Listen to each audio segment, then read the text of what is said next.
الحمد لله رب العالمين والصلاة والسلام على النبي الأمين وعلى آله وأصحابه والتابعين أما بعد السلام عليكم ورحمة الله وبركاته ጾምና ጤና የሚል ርዕስ ያለው ወቅታዊ ትምህርትን በመጀመሪያ ደረጃ በአግባቡ ጾመው ሰግደው ኸይር ስራ ሰርተው ለአኺራቸው ስንቅ ከሚሰንቁ ባሮቹ ያድርገን ነው على كل شيء قدير። ወደ ርዕሳችን ስመለስ አላህ ተባረከ ወተዓላ በተከበረው ቃሉ ስለ ጾም ሲናገር ወአን ተሱሙ ኸይሩን ለኩም ኢን ኩንቱም ተዕለሙን ብላ ብትጾሙ ለእናንተ የተሻለ ነው በላጭ ነው የምታውቁ ከሆነ ብላ። ከዚህ የተፈለገው መጾም ለእናንተ የተሻለ ነው የሚለው የጌታችን ቃል ነው። እንደሚታወቀው ጾም ከአምስቱ የእስልምና ማዕዘናት መሃል አንዱ ነው። አላህ ተባረከ ወተዓላ በዓመት አንዴ እያንዳንዱ አማኝ ላይ ግዴታ ያደረገው ዒባዳ ነው፣ አምልኮ ነው። ጾም ራሱን የቻለ የላቀ ዓላማ አለው። ጾም ትምህርት ቤት ነው። እያንዳንዱ ሰው ከጾም ትምህርት ሊወስድ ይገባዋል። ከጾም ከምናገኛቸው ትምህርቶች አንዱ ሶብር ነው፣ ትዕግስት ነው። ቀኑን ሙሉ ሳንበላ ሳንጠጣና ሌሎችም የሚያስፈልጉን የሆኑ ነገር ግን ጾም የከለከለንን ነገሮችን ከማድረግ ታቅበን በመዋል ትዕግስትን የምንማርበት መድረሳ ነው። ለሌሎች ማዘንን የሌሎችን ችግር መረዳትን የምንማርበትም ትምህርት ቤት ነው። ዓመቱን ሙሉ እንደፈለገ ጠግቦ የሚበላ የፈለገውን የሚጠጣ ከዙሪያው ያሉ የሚበሉ የሚጠጡ ያላገኙ ሰዎችን ችግር ሊረዳ አይችልም። በዓመት አንዴ በግዴታነት በሚጾምበት ጊዜ ለተከታታይ ቀናት የሚበሉትን የሚጠጡትን የሚያጡ ሰዎችን ችግራቸውን ይረዳል። በዚህም የተቸገሩ ሰዎችን ለመርዳት ካለው ለማካፈል ይነሳሳል። ከጾም ዓላማዎችና ጥቅሞች አንዱ ተቅዋን መማር፣ የአላህን ፍርሃቻ መማር። የተፈቀደውን ምግብ እንኳ የተፈቀደውን መጠጥ እንኳ በጾም ጊዜ አይነካም። በአላህ የሚያምን ሰው እየራበው እየጠማው ፀሐይ እስክትጠልቅ ይጠብቃል። ሌሎችም ጾም ያፈርሳሉ የሚባሉ ነገሮችን በጾም ሰዓት ላይ አይነካም። ይህ አላህን የመፍራት ምልክት ነው። አላህን ደግሞ የትም መቼም ልንፈራው ነው የሚገባው። በዓመት አንዴ ረመዳን ላይ ሐላል ከሆነው ከተፈቀደው ምግብና መጠጥ ታቅበን ጾመን ከረመዳን ውጪ ባሉ ወሮች አላህን ልናምጽ አይገባን። ረመዳን ላይ አላህን እንደፈራ ነው ከረመዳን ውጪም አላህን ልንፈራ ይገባል። ረመዳን በቀኑ ክፍለ ጊዜ አላህን እንደፈራ ነው ማታ ላይም አላህን ልንፈራ ይገባናል። ረመዳን ላይ መዋሸትን፣ የሰው ስጋ መብላት፣ ማማትን፣ የሰው ሐቅ መንካትን እንደተው ነው ከረመዳን ውጪም ልንተው ይገባናል። ረመዳን ላይ የተቸገሩ ሰዎችን እንደረዳ ነው፣ ቁርአን እንደቀራ ነው፣ ዚክር እንዳልነው፣ አይናችን መጥፎ ነገር እንዳያይ እንደጠበቅነው ሁሉ በህይወት ዘመናችን በሙሉ ከወንጀል ልንጾም አላህ ከከለከለን ነገር ልንርቅ ይገባናል። ረመዳን ይሄንና መሰል የሆኑ ነገሮችን ሊያስተምረን ሊያሰለጥነን የመጣው። ሌሎችም በመጾማችን ምክንያት የምናገኛቸው ጥቅሞች አሉ። በዛሬ ርዕሳችን አጠር ባለ መልኩ የምናየው ከጾም ጥቅሞች አንዱ ጤንነትን መጠበቅ ነው። ጾም በብዙ መልኩ ለጤንነት ጠቃሚ ነው። ለአካላዊ ህመሞችም ለመንፈሳዊ ህመሞችም ጭምር ጾም መድኃኒት ነው። በአግባቡ መጾም በዛ ያሉ ምንዳዎች አሉት፣ ጀዛዎች አሉት። አላህ ያዘዘንን በምናደርግበት ጊዜ ከከለከለን በምንከለከልበት ጊዜ በአዱንያም በአኼራ የምናገኘው ጥቅም አለ። በአግባቡ በመጾማችን ዱንያም ላይ አኼራም ላይ የምናገኘው ጥቅም አለ። ከጾም ከአዱንያዊ ጥቅሙ አንዱ ጤንነትን ማስተካከሉን አፍያ መስጠቱን። ጾም ለጤንነት በብዙ መልኩ ጠቃሚ እንደሆነ ከሙስሊሞች አልፎ ሙስሊም ያልሆኑ የጤና ባለሙያዎች ሁሉ ተናግረዋል። የሰው ልጅ ጤንነቱ እንዲጠበቅ በወር አንዴ በሳምንት አንዴ መጾም እንዳለበት እየተናገሩ ነው።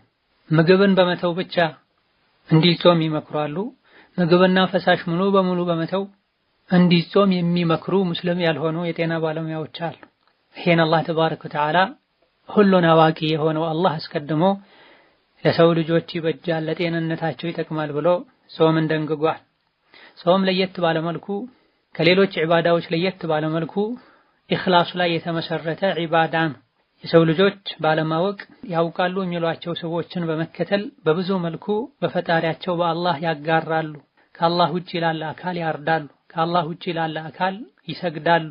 በጾም ዒባዳ ግን ከአላህ ውጪ ያለ አካልን ማምለክ ብዙም አይታይም። ለዚህም ነው አላህ ተባረከ ወተዓላ ኩሉ ዐመል ኢብኒ አደመ ለሁ ኢላ ሲያመ ፈኢነሁ ሊ ወአና አጅዚ ቢሂ ብሏል።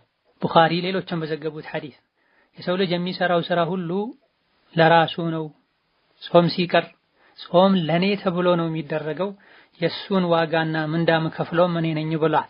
ጾምን ይበልጥ አላህ የሚወደው ኢባዳን በዚህ መልኩ አላህ የሚወደው ለየት ባለ መልኩ ምንዳ ያዘጋጀለትን ጾም ለሱ ብለን አጥርተን ስንጾመው አኺራ ላይ አላህ እንጂ ማንም የማያውቀውን ምንዳ እናገኝበታለን። ዱንያ ላይም ደግሞ እንደዚሁ ሰላምን፣ ዓፊያን፣ የውስጥ መረጋጋትን፣ የጤንነት መስተካከልን እንድናገኝ ያደርጋል። ጾም በአረብኛ ሱያም ጾም የሚባል ሲሆን ቋንቋዊ ትርጉሙ መታቀብ ማለት ነው።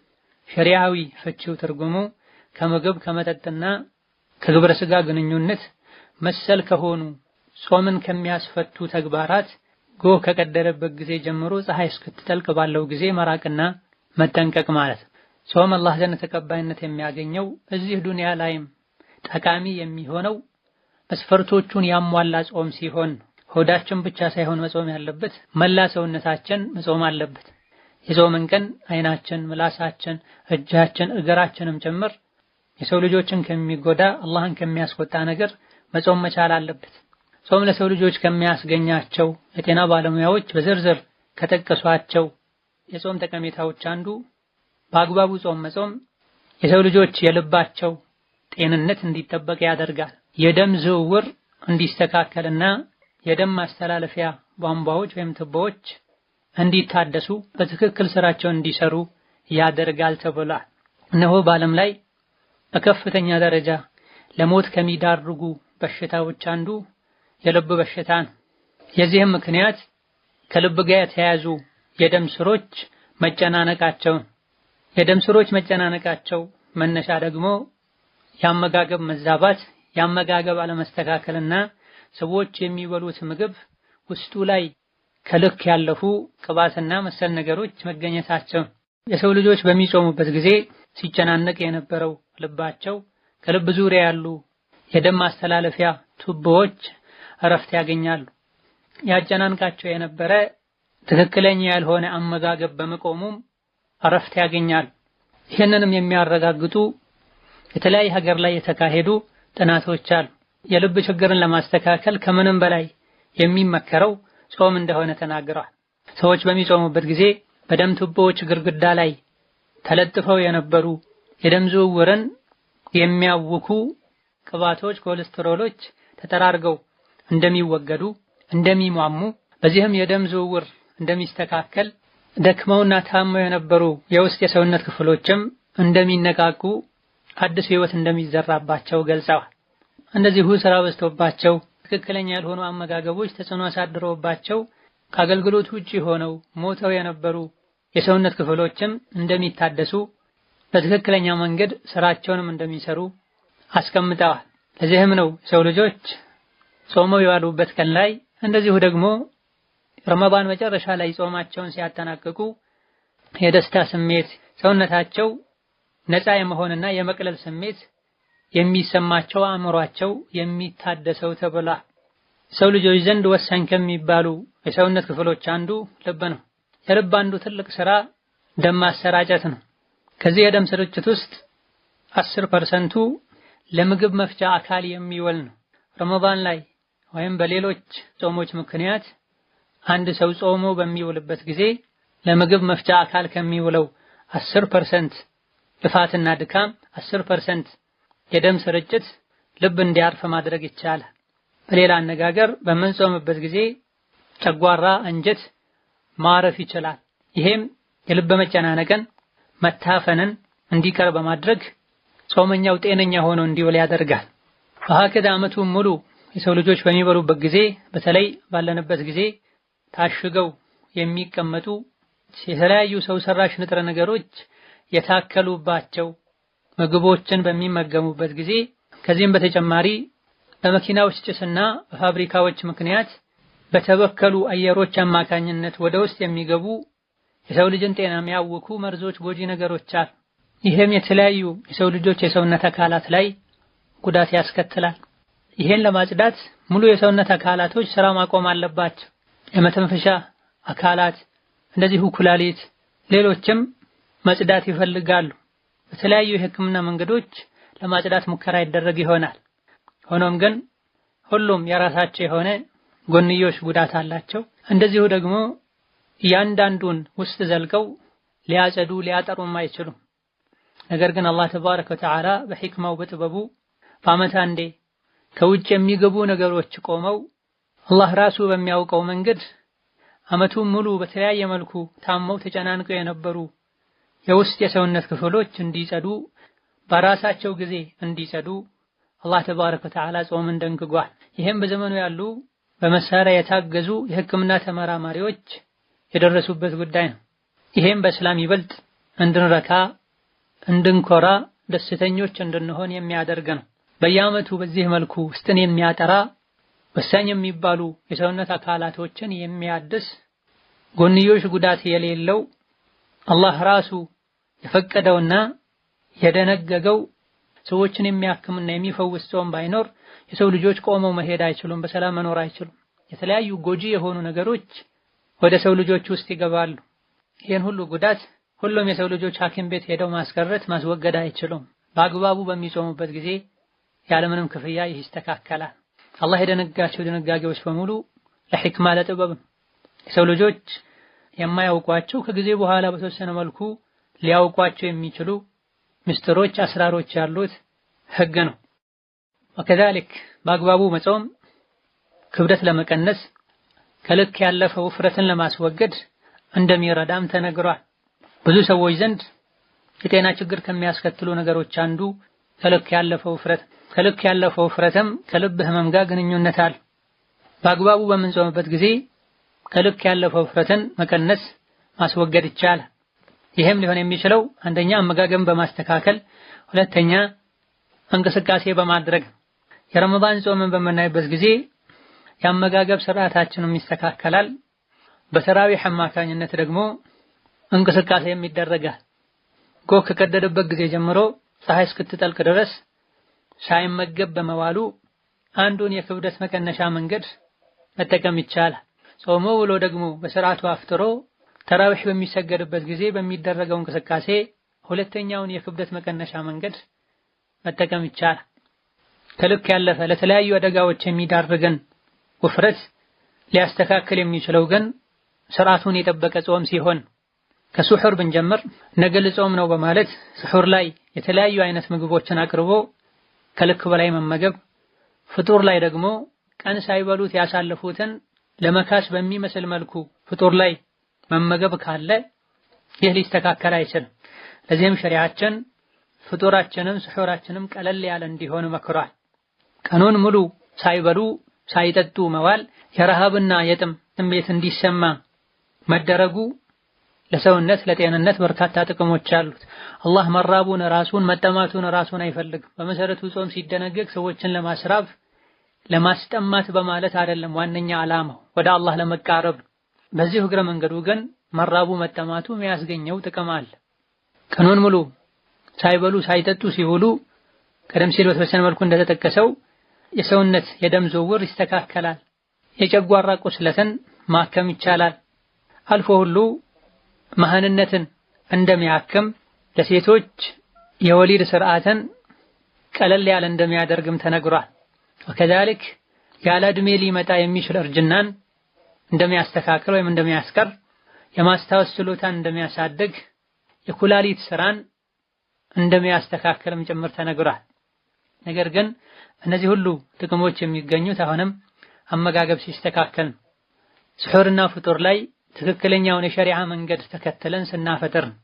እነሆ ጾም የመብላትና የመጠጣትን የሆድ ፍላጎትን የአመጋገባችንን ሁኔታ ሊያስተካክል የሚችል የአላህ ተባረከ ወተዓላ ተሰጥኦም። ቀደም ሲል እንደጠቀስነው ብር ተከፍሎ በጤና ባለሙያ እጅ ሊስተካከል የማይችልን የጤና ችግር የሚያስተካክል የሚፈታ። በዓመት አንዴ የምንጾመው ጾም አካል ላይ መንፈስ ላይ የሚያሳድረው መልካም ተጽዕኖ አለ። ይህ እንዲሳካ ግን ጾሙ ብቻ ሳይሆን የተባልነው በሸሪዓው ጾመኛ ሊያሟላቸው የሚገቡ ነገሮችም አብሮ ተነግሮናል። ከዚህ አንዱ ማፍጠሪያ ሰዓት ላይ በቴምር እንድናፈጥር ተነግሯል። ነቢያችን ሰለላሁ ዐለይሂ ወሰለም አንዳችሁ ጾመኛ ሆኖ ውሎ ሲያፈጥር በቴምር ያፍጥር፣ ካላገኘ በውሃ ያፍጥር፣ ውሃ ንጹህ ነው ብለዋል ነብዩ ሰለላሁ ዐለይሂ ወሰለም። ለምንድን ነው በቴምር አፍጥሩ የተባለው? ቴምር ውስጡ ላይ የተለያዩ ጠቃሚ ንጥረ ነገሮችን ስለያዘ፣ እንደዚሁ ደግሞ ለጨጓራ መፍጨቱ ማያስቸግር ቀለል ያለ ስለሆነ ከበሉ ከተመገቡት በኋላም ጠቃሚው ንጥረ ነገር ወደ ሰውነታችን በቀላሉ ስለሚሰራጭ፣ እንደ ሌሎች ቅባት እንዳላቸው መሰል ምግቦች የአንጀት ግድግዳዎች ላይ በመቀመጥ አልያ ደግሞ በመለጠፍ የማያስቸግር እንደሆነ ተነግሮለታል። ኢማም አሕመድና ሌሎችም ከአነስ ብን ማሊክ በዘገቡት ሐዲስ ነብዩ አለይሂ ሰላቱ ወሰላም ጾመው ውለው ሲያፈጥሩ መግሪብ ከመስገዳቸው በፊት በእሸት ቴምር ያፈጥሩ እንደነበረ፣ ካልተገኘም በከረመ በደረቀ ቴምር ያፈጥሩ እንደነበረ፣ ከሌለም በውሃ ያፈጥሩ እንደነበር ተነግሯል። አንዳንድ ዘገባዎች ላይ በቴምር ብቻ ተብሏል። አንዳንዶች ላይ በእሸት ቴምር ከሌለ በከረመ ቴምር ተብሏል። በእሸት ቴምር የሚለውን አንዳንዶች ضعيف ነው ያሉበት ሁኔታ አለ። በርካታ ዑለሞች ሷሂህ እንደሆነ ተናግረዋል። ዞሮ ዞሮ የተፈለገው በቴምር ማፍጠሩን፣ ቴምር ካልተገኘ በውሃ ማፍጠሩን። ፀሐይ እንደጠለቀች መግሪብ ከመስገድ በፊት በቴምር ማፍጠሩ ሰውነታችን ቀኑን ሙሉ ተጎድቶ ውሎ ስለነበረ ጣፋጭ የሆነ ቀለል ያለን ነገር አገኝቶ ምግብ እንዲለማመድ፣ እንደዚሁ ደግሞ ቀኑን ሙሉ ከምግብና ከመጠጥ ታቅቦ በመዋሉ ምክንያት የተፈጠረውን የስኳር እጥረት ለመተካት። ከዚህም በተጨማሪ ፍጡር ላይ ቴምር የተመረጠበት ምክንያት ጨጓራን ስለማያደክም፣ ቀደም ሲል እንደተጠቀሰ ለረጅም ሰዓት ምግብ አቁሞ የቆየ ጨጓራ ወዲያውኑ ከበድ ያሉ ምግቦች ሲያርፉበት ሊጎዳ ይችላል። ስለዚህ ቀስ በቀስ ያለማመዱት ቴምርና ውሃ መሰል የሆኑ ቀላል ነገሮችን እንዲያገኝ የተደረገ እንደሆነ ጤንነቱ የተጠበቀ ይሆናል። ከዚህም ፍጡር ሰዓት ላይ የተለያዩ ምግቦችን ከመመገብ መጠንቀቅ እንዳለብን ልንማር ይገባናል። ነብዩ ሰለላሁ ዐለይሂ ወሰለም መግሪብ ከመስገዳቸው በፊት ፀሐይ ከጠለቀ ወቅቱ ከገባ ካለ ቴምር ይበላሉ፣ ከሌለ ውሃ ይጠጣሉ ነው የተባለው። ከዛ በኋላ ሰግደው ተመልሰው ነው ሌሎች ምግቦችን ይመገቡ የነበረው። አሁን ላይ ግን ብዙ ሰዎች ዘንድ የሚታየው ሱፍራ ላይ የተለያዩ አይነት ቀዝቃዛና ትኩስ የሚጠጡ ነገሮች፣ እንደዚሁ ደግሞ የተለያዩ አይነት ምግቦች ተዘጋጅተው አዛን እንዳለ አንዳንዶች ቴምር ሁሉ ሳይቀምሱ ይዘጋኛል ብለው ወደ ምግቡ ነው የሚሄዱት። ይሄ በሁለት መልኩ ጎጂ ነው። አንደኛ የጾም ዓላማው ምግብን መጠጥን በመተው ስሜትን በመቆጣጠር ወደ አላህ መቃረብ፣ አቅመ ደካሞችን ማስታወስን። በሌላ በኩል ደግሞ ጾም ለጤንነት ሊጠቅም የሚችለው ቀን ላይ ሳይበሉ ብለው ማታ ላይ በአንዴ ከባድ የሆነ ነገር ጨጓራ ላይ በመጫን አይደለም የሚገኝ። ቀን ላይ ምግብ እንደቀነስ ነው ማታም ላይ ምግብ መቀነስ ተገቢ ነው። ወከዛሊክ በቴምር ማፍጠር ከተደነገገበት ሱና ከሆነበት አንዱ ዓላማ አብዝቶ መብላትን ለማስቀረትም ጭምር ነው። ቀድሞ በቴምር ማፍጠር ቴምር ጣፋጭነት ስላለው በተወሰነ መልኩ የምግብ ፍላጎትን ይቀንሳል። በዚህም ከልክ በላይ በልቶ የተለያዩ ጉዳቶችን ሊያስከትል። ቴምር ሳይቀምሱ ቀጥታ ወደ ምግብ የሄዱ እንደሆነ የቀረበውን በሙሉ ለመብላት ጥረት ያደርጋል። አብዝቶና የተለያዩ አይነት ምግቦችን ማቅረቡ በራሱ ተገቢ አይደለም። ሰው ልጆች ያዩትን ሁሉ መቅመስ ይፈልጋሉ፣ መብላት ይፈልጋሉ። የሰው ልጅ ተፈጥሮን ይህ እንዳይመጣ በመጠኑ ማቅረብ፣ የግድ ከሆነም አንዱን በልተው ከጨረሱ በኋላ ከተወሰነ ክፍተት በኋላ ሌላኛውን አቅርቦ መብላት። ሁሉ አንዴ ከቀረበ ይሄን አልቀመስኩም ከዚህም ከዛም መብላት አለብኝ ያሉ ሆድ እንኳን ሞልቶ ሳያውቁት አይናቸው ያየውን ሁሉ በመመገብ ራስን ሊጎዱ አልፎ ሁሉ የተከለከለው እስራፍ ማባከን ውስጥ መውደቅን ሊያስከትል ይችላል። አላህ በተከበረው ቃሉ ብሉ ጠጡ አታባክኑ፣ አላህ አባካኞችን አይወድም ብሏል።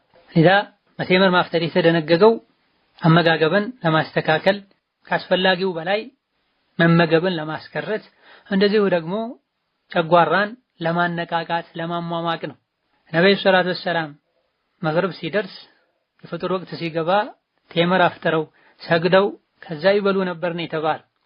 አሁን ላይ ያሉ የጤና ባለሙያዎች ቴምር ከተበላ ከ20 ደቂቃ በኋላ ለሰውነት ሙቀትና ኃይል እንደሚሰጥ ተናግረዋል። ቀኑን ሙሉ ሳይበላ የዋለ የሰውነት አካል የተወሰኑ ፍሬ ቴምሮችን ፍጡር ላይ በሚቀምስበት ጊዜ መነቃቃት ይጀምራል፣ ኃይልና ሙቀት ያገኛል ሰውነት። ከዛ ከ20 ደቂቃ በኋላ የተኛውንም የሰው ልጅ የሚመገበውን ምግብ ጨጓራ ቢያገኝ ጤነኛ በሆነ መልኩ ማስተናገድ ይችላል። 20 ደቂቃ አማካይ በሆነ መልኩ መግሪብ ተሰግዶ የሚያልቅበት ጊዜ ነው። ኢቃም ተብሎ 3 ረካዓ ሶላት በድምጽ የተቀራ ተሰግዶ ዚክር ተብሎ አንዳንዴ ባዕድያ ተሰግዶ የሚመከረውም ይሄ ነው። በጣም ላልተራበ ላልተቸገረ ሰው ከዛ በኋላ ወደ ምግብ ሲመጣ 20 ደቂቃ ያልፋል። ያንዳንዱ የሸሪዓ ምክር የነብዩ አለይሂ ሰላቱ ወሰላም ሱና ለሰው ልጆች ለአኺራቸው ብቻ ሳይሆን ለዱንያቸውም ለጤንነታቸውም ጭምር ጠቃሚ እንደሆነ የሚያሳይ። ፍጡር ላይ በቴምርም አፍጥረን ሰግደን ተመልሰንም ቢሆን በአንዴ ምግብ መብዛት የለበትም። አስፈላጊ ከሆነ ከዒሻ በኋላ ቀለል ያለ ነገር መቅመስ ነው የሚመከረው። እዛው ከመግሪብ ተመልሶ ሁሉንም አይነት ምግብ በአንዴ መብላቱ አንድ የጾም ስሜት እንዳይሰማን ያደርጋል። ሁለተኛ ማታም ከመሆኑ አንፃር ቀጥሎ መተኛት ስለሚኖር ጨጓራ እንዲጎዳ ያደርጋል። የተለያዩ የሚከብዱ ጨጓራ በቀላሉ ማይፈጫቸው ያውም የመፍጨት ሂደቱን ሊያዛቡ የሚችሉ የተቀላቀሉ ምግቦችን ጨጓራ ተሸክሞ እንዲተኛ ማድረግ ነው የሚሆን። የነብዩ ሐዲስ ሱና በሚታዩበት ጊዜ ቀድሞውኑም እራት ቀለል አድርጎ እንዲበላ ነው የሚመከረው። ኢብኑል ቀይም ሌሎችም እንደጠቀሱት ነቢያችን አለይሂ ሰላቱ ወሰላም እራት ላይ አብዛኛውን ጊዜ ወተትና የገብስ ቂጣ ነገር በልተው ይተኙ እንደነበረን የተነገረ። አሁንም ላይ የጤና ባለሙያዎችም እራት ላይ ምግብ መብዛት እንደሌለበት ነው የሚናገሩት። ቀኑን ሙሉ ተጾሞ ተብሎ ማታ ላይ ፍጡር ላይ ከልክ በላይ መብላት ለጤንነትም ተገቢ አይደለም፣ የጾም ስሜትም እንዳይሰማን ያደርጋል። እንደዚሁ ደግሞ ተራዊህ በሚሰገድበት ጊዜም አብዝተው በልቶ የሚሰግዱ ሶላትና በመጠኑ ተበልቶ የሚሰገድ ሶላት አንድ አይደለም። ተራዊህ መስገድ የሚያቅታቸው የሚያንቀላፉ የተወሰነ ሰግደው ጥለው የሚሄዱ ሰዎች አብዛኛውን ጊዜ ፍጡር ላይ ኢስራፍ አድርገው የበሉ ናቸው። ወሀከዛ በጾም ጤናን ለማግኘት ከተቀመጡ ሱናዎች አንዱ ስሑር መመገብ፣ ስሑሩንም ቀለል ማድረግ። ጭራሽ ስሑር ሳንበላ መጾም ከልክ በላይ ተርበን በጾም በመጾማችን ከመጠቀም ይልቅ መጎዳትን ያስከትላል። ስሑሩን ከልክ በላይ ማብዛት ደግሞ ከጾም ምንም እንዳንጠቀም ያደርጋል። ስለዚህ ነብዩ ሰለላሁ ዐለይሂ ወሰለም ስሑር እንድንበላ መክረዋል። ስሑሩንም እንድናዘገየው ወደ ፈጅር ወደ ሱብሒ እንድናዘገየው መክረዋል። ስሑር ምግባችን ቀለል ያለ እንዲሆንም ጭምር መክረዋል። ያማረ የሙእሚን ስሑር ቴምር ነው ብለዋል። ስለዚህ ስሑር ላይም የተመረጠው ምግብ ቴምር ነው ማለት ነው። ሙሉ በሙሉ ቴምር ብቻ በልተን እንኳን ማብቃት ባንችል ከፊት የተወሰኑ ቴምሮችን ቀምሶ አስፈላጊ ከሆነ ከዛ በኋላ ቀለል ያለ ሌላ ነገር መቅመስ ነው የሚመረጠው እንጂ ስሑር ላይ ምግብ ማብዛት ከጾም እንዳንጠቀም ያደርገናል። በተለይ ስሑር በልቶ ከሶላት በኋላ የሚተኛ ሰው ከሆነ ቀደም ሲል የተጠቀሰውን አይነት ችግር ያመጣል። ቀን ላይም ጥሩ ስሜት እንዳይሰማ ያደርጋል። አልፎ አልፎ ጾመኛ ሆነው ወደ ላይ የሚላቸው ሰዎች አሉ። አንዳንዴ ጾም ባለመልመድ፣ ሌላ ጊዜ ደግሞ በተለያዩ ምክንያቶች ሊሆን ይችላል። ጥቂት የማይባሉ ሰዎች ዘንድ ግን ስሑር ላይ ምግብ በማብዛታቸው ምግብ በመቀላቀላቸው እንደበሉ በመተኛታቸው አንዳንድ አካባቢ ላይ ለሊት 8 ሰዓት በልተው የሚተኙ አሉ። አንዳንዶች 10 ሰዓት 9 ሰዓትን በልተው ሱብሒን ትተው የሚተኙ አሉ። ይሄ የሱናው ተቃራኒ ነው። ነብዩ ሰለላሁ ዐለይሂ ወሰለም ኡመቴ ህዝቦቼ ጥሩ ሁኔታ ላይ አላህ የሚወደው ሁኔታ ላይ ከመሆን አይወዝኑም ፈጥነው እስካፈጠሩና ስሑርን እስካዘገዩ ድረስ ብለዋል። ስሑርን እንድናዘገይ አዳን እስኪባል አካባቢ ድረስ እንድንበላ፣ ከመሸ ደግሞ ፀሐይ መጥለቋ ከተረጋገጠ ፈጥነን እንድናፈጥር መከረዋል አለይሂ ሰላቱ ወሰላም። ተሰሐሩ ፈኢነ ፊ ሰሑሪ በረከ ብለዋል። ስሑርን ተመገቡ፣ ስሑር መብላት በረካ አለው ብለዋል። ስሑር ምን ያደርግልኛል የሚሉ አሉ። ከተጾመ ለምንስ በዛ ሰዓት ተነስቶ ይበላል የሚሉ አሉ። አንዳንዴ ካፍሮች ምኑን ጾማችሁ እናንተ ለሊት 10 ሰዓት ተነስታችሁ በልታችሁ እያሉ ስለሚያሾፉባቸውም ጭምር ይሄ ተጽዕኖ አሳደረባቸው ስሑርን በላ የሚሉ አሉ። አንዳንዶች ቀደም ብለው እራት በልተው ስሑርን ይተዋሉ። ሁሉም ስህተት ነው። ነብዩ ሰለላሁ ዐለይሂ ወሰለም ስሑር ብሉ ብለው አዘዋል። አህለል ኪታቦችን የመጽሐፍ ባለቤቶችን ተቃረኗቸው። እነሱ ስሑር አይበሉም፣ እናንተ ስሑር ብሉ ብለዋል። ስሑር በመብላታችን በረካ እንዳለም ተናግረዋል። ስሑር መብላት የተባረከ ነው። በረካውም ዱንያዊም አኼራዊም ነው። ተነስቶ በዛ ሰዓት ሌሊት በዛ ሰዓት ለስሑር መነሳት ዱዓ እንድናደርግ፣ ቁርአን እንድንቀራ፣ ዊትር እንድንሰግድ፣ ዊትር ቀደም ብለን ሰግደን ከሆነም ሁለት ረካ እንድንሰግድ እድል ይፈጥርልናል። የሌሊቱ የመጨረሻ 1/4ኛ ሲቀር አላህ ወደ ቅርቧ ሰማይ ወርዶ ማነው ምህረት የሚጠይቀኝ፣ ማነው የሚለምነኝ የምሰጠው የምምረው ብሎ አላህ እንደሚጠይቅ ነብይ ተናግረዋል። ስለዚህ ለስሑር መነሳት ይሄን በረካ እንድናገኝ ያደርገናል። ዱንያዊ በረካም አለው። በዛ ሰዓት ላይ ተነስቶ ምግብ መብላት ለቀጣዩ ቀን ጾም ያግዛል። ወደ ኋላ ባዘገየነው ቁጥር ደግሞ ይበልጥ አጋዥ ይሆናል። ለዛ ነብዩ ሰለላሁ ዐለይሂ ወሰለም በክሩ ቢልኢፍጣሪ ወአኽሩ ፊስሰሑር በላ ፀሐይ እንደጠለቀችና መግሪብ እንደገባ ፈጥናችሁ አፍጥሩ፣ ስሑራችሁን አዘገዩ ብለዋል። አከታትሎ 2 ቀኖችን መጾምም ነብዩ ሰለላሁ ዐለይሂ ወሰለም ከልክለዋል። ዛሬ ጾመን ውለን ማታ ሳናፈጥር አድረን የሚቀጥለውን ቀንም በዛው በጾም መቀጠልን ማለት ነው። ይህ መራብን መጎዳትን ያስከትላል። ከሚቻለው በላይ የምግብና የመጠጥ እጥረት ሲከሰት ሰውነታችን ራሱን ይበላል። ይህ ደግሞ ዝም ብሎ መበሳጨትን፣ የአኽላቅ መበላሸትን፣ የአእምሮ መዛባትን ሁሉ ሊያስከትል ይችላል። እዛ ሚዛናዊ እንድንሆን ሸሪዓ አስተምሮናል። ስለዚህ የጾም ስርዓት ተአምራዊ የሆነ ስርዓት ነው። አላህ ራሱ የደነገገው ነቢያችን አለይሂ ሰላቱ ወሰላም ተግብረው ያሳዩት።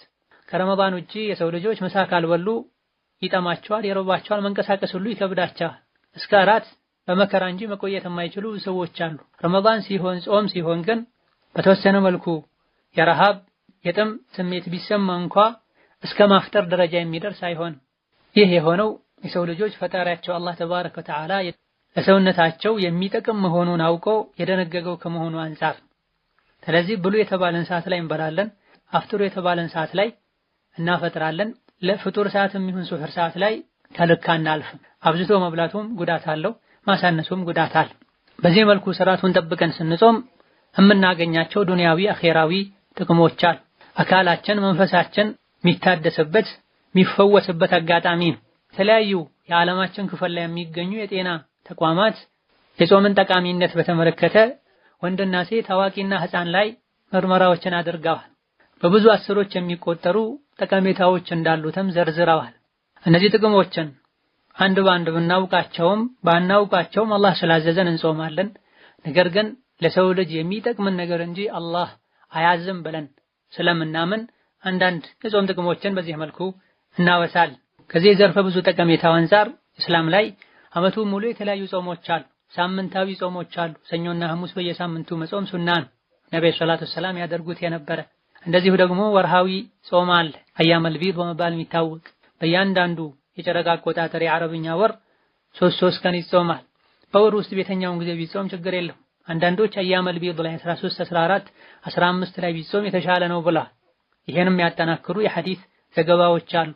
ለምንድን ነው 13፣ 14፣ 15 የተባለው የወሩ አጋማሽ ላይ የተባለው? ለዚህም እንደ ምስጢር እንደ ምክንያት እነዚያ ቀናቶች የሰውነታችን ደሞች የሚጣሩባቸው ቀናቶች ናቸው ያሉ ዑለሞችም ተገኝተዋል በዘመናችን። በየወሩ 13፣ 14፣ 15ኛው ቀን ላይ ሰውነታችን ደሙን የሚያጸዳበት የሚያጠራበት ቀን ከመሆኑ አንፃር በዛ ቀን ላይ መጾም የማጥራት ሂደቱን ስርዓቱን ቀላልና ይበልጥ ውጤታማ እንደሚያደርገው ተነግሯል። አልሐምዱሊላህ ዐላ ኒዕመቲል ኢስላም ነው የምንለው።